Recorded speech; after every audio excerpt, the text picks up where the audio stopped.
চর্চিত কিছু করেছে, কিছু করেছে উত্তরবঙ্গের জন্য। এখন 5 হাজারে কেন্দ্রীয় সরকার, কেন্দ্রীয় সরকার হোক আর রাজ্য সরকার হোক, কিছু কিছু করেছে। তা আপনি বলছেন না কেন? আপনি তো রাজ্য আমি বলছি তো, আমি কোথায় বলবো ভাই? পার্লামেন্টে বলবো। পার্লামেন্টে তো বলেছি, এই কথা বললাম।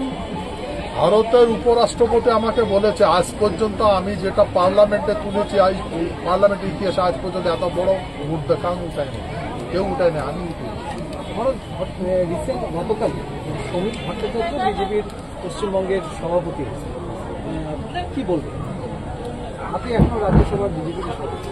না, আমি যে ওর সঙ্গে কথা বলে দেখেছি, ওটা তো একদম হাফ প্যাক মানুষ। আমাকে বলেছে, আমাকে আপনার মিডিয়ার মাধ্যমে বলেছে যে প্রধানমন্ত্রী সুস্থ, যারা রাজ্য ভাগ করে বলছে তারা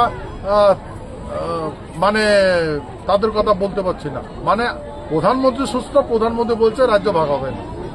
বিজেপির শ্রমিক ভট্টাচার্য বলছে যারা রাজ্য ভাগের জন্য, উত্তরবঙ্গ আলাদা রাজ্যের জন্য যে এই যে আন্দোলন দীর্ঘদিনের, সেই আন্দোলনের জন্য যারা মুখ খুলছে তারা পাগল।